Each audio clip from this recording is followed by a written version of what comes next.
हनुमान जी की पाठशाला। लाजवती एक विधवा औरत थी। उसका एक ही सहारा था, उसका बेटा सुरेंद्र।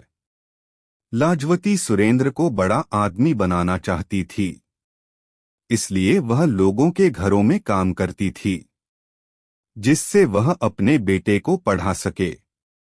एक दिन सुरेंद्र घर आया और माँ से बोला, माँ तुम कब तक लोगों के घरों में काम करती रहोगी? मुझे अच्छा नहीं लगता, मैं पढ़ाई छोड़कर कुछ काम ढूंढ लेता हूँ।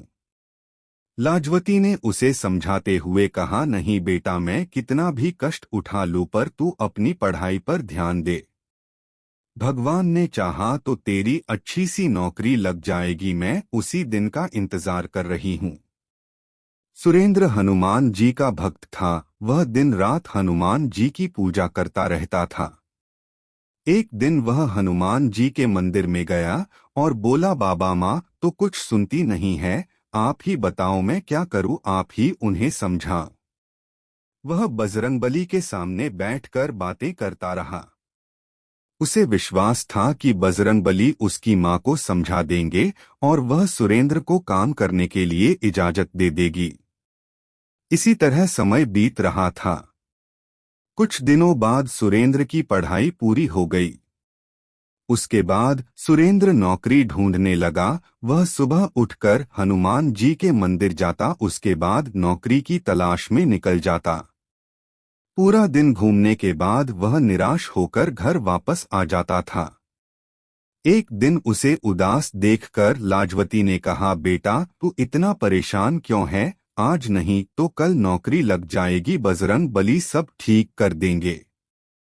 यह सुनकर सुरेंद्र ने कहा, माँ मैं चाहता हूँ कि तुम काम न करो, लेकिन अब मुझे नौकरी नहीं मिल रही।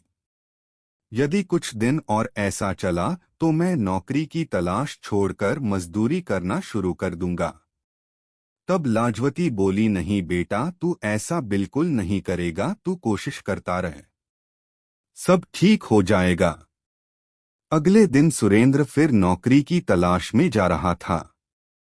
तभी उसे उसके पुराने स्कूल के मास्टर जी मिल गए। उन्होंने सुरेंद्र से कहा, बेटा कहाँ जा रहे हो?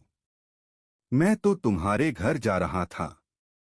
यह सुनकर सुरेंद्र ने कहा, नमस्ते मास्टर जी, मैं तो नौकरी की तलाश में जा रहा था, आप बताइए क्या काम था? मास्टर जी ने कहा, बेटा रामपुर गांव में एक मास्टर जी पढ़ाते थे, वे अब रिटायर हो गए हैं। उनकी जगह नए मास्टर जी आने वाले थे, लेकिन वे नहीं आ पाए। यदि तुम कल से 3 दिन तक उनकी जगह पढ़ा सको तो मैं हेड मास्टर तुम्हारी नौकरी पक्की करवा सकता हूँ। सरकारी नौकरी है, तुम्हारी माँ की परेशानी देखकर मैंने बात की है, लेकिन मेरी बात खराब नहीं होनी चाहिए। तुम्हें समय पर जाना होगा और बच्चों को अच्छे से हिंदी पढ़ानी होगी। यह सुनकर सुरेंद्र बहुत खुश हुआ। उसने कहा, आपका बहुत धन्यवाद मास्टर जी, लेकिन वहां केवल 3 दिन ही क्यों पढ़ाना है? तब मास्टर जी ने कहा, वहां और भी अध्यापक आएंगे, जो भी 3 दिन अच्छे से पढ़ा लेगा उसकी नौकरी पक्की हो जाएगी।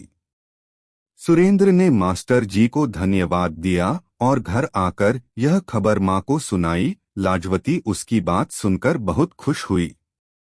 सुरेंद्र ने बजरंग बली के सामने बैठकर प्रार्थना की, हे बाबा मुझे यह नौकरी दिलवा दीजिए, मैं जीवन भर आपकी सेवा करता रहूंगा। यह कहकर वह बजरंगबली का ध्यान करने बैठ गया और उनका गुणगान करने लगा। अगले दिन स्कूल में हेडमास्टर जी के सामने एक सुंदर नौजवान खड़ा था। सुरेंद्र ने अपना परिचय दिया और हेडमास्टर जी ने उसे बच्चों को पढ़ाने के लिए भेज दिया। कक्षा में जाते ही बच्चों ने अपने नए मास्टर जी को नमस्ते की तो मास्टर जी ने कहा, बच्चों हमेशा नमस्ते नहीं कहते, राम राम कहा करो, इससे भगवान राम तुम्हारे सारे काम बना देंगे और सामने वाला भी खुश हो जाएगा। बच्चों को नए मास्टर जी बहुत अच्छे लगे। वे सारे दिन भगवान राम का चरित्र उन्हें सुनाते रहे। रामायण की चौपाइयाँ बच्चों को याद कराते रहे। इसी तरह 3 दिन बीत गए। तीसरे दिन हेड मास्टर में आए। उन्होंने बच्चों से पूछा, बच्चों नए मास्टर जी ने क्या पढ़ाया? एक बच्चे ने कहा, राम राम मास्टर जी। उसके बाद उस बच्चे ने रामायण की चौपाइयां सुनाई, भगवान राम का गुणगान किया। यह सुनकर हेडमास्टर जी ने कहा, अरे मास्टर जी, आपने तो कमाल कर दिया। इतना तो हम कई वर्षों में नहीं सिखा पाते जितना आपने 3 दिन में सिखा दिया। आपकी नौकरी पक्की हो गई। मैं आपके मास्टर जी के हाथ से चिट्ठी भिजवा दूंगा, आप अपना सामान लेकर आ जाना। अगले दिन मास्टर जी ने सुरेंद्र का दरवाजा खटखटाया। सुरेंद्र ने दरवाजा खोला तो सामने मास्टर जी खड़े थे। सुरेंद्र उन्हें लेकर घर के अंदर आया। सुरेंद्र ने मास्टर जी से कहा, मास्टर जी मैं माफी चाहता हूँ, माँ बहुत बीमार थी इसलिए इन्हें इस हाल में छोड़कर मैं नौकरी के लिए जा नहीं सका। यह सुनकर मास्टर जी चौंक गए। यह तुम क्या कह रहे हो? उस स्कूल के हेड मास्टर यह चिट्ठी दी है और तुम्हारी नौकरी पक्की हो गई। उन्होंने कहा कि तुम्हारे भेजे हुए मास्टर जी ने तो बच्चों को इतना अच्छा पढ़ाया जो आज तक कोई नहीं पढ़ा सका। तब सुरेंद्र ने कहा, लेकिन मैं तो वहां गया ही नहीं, मैं तो यही घर पर ही था। मास्टर जी ने कहा, लेकिन वे तो कह रहे थे कि तुमने बच्चों को राम नाम की दीक्षा दी है। एक एक बच्चे को रामायण की चौपाइयां पढ़ा दी जो वे कभी नहीं भूल पाएंगे। जब तुम नहीं गए तो वहां पढ़ाने कौन गया था? तुम्हारी नौकरी तो पक्की हो गई। यह सुनकर सुरेंद्र रोने लगा। उसने कहा, मेरे बजरंग बली मेरी जगह पढ़ाने पहुंच गए। यह काम केवल वही कर सकते हैं। राम राम की दीक्षा वही दे सकते हैं। हनुमान जी स्वयं मेरे लिए कष्ट उठाने पहुंच गए। यह कहकर वह हनुमान जी के सामने रोने लगा। तब लाजवती ने कहा, बेटा हनुमान जी ने तेरी सारी परेशानी समाप्त कर दी। मास्टर जी भी उसकी बात सुनकर दंग रह गए। उन्होंने कहा, बेटा तुझ पर बजरंगबली की बहुत कृपा है। वे तेरी परेशानी देखकर दौड़े दौड़े चले आए। अब तू उनका नाम ले और कल से नौकरी शुरू कर। अगले दिन सुरेंद्र सुबह मंदिर गया और हनुमान जी के सामने बैठकर ध्यान करने लगा।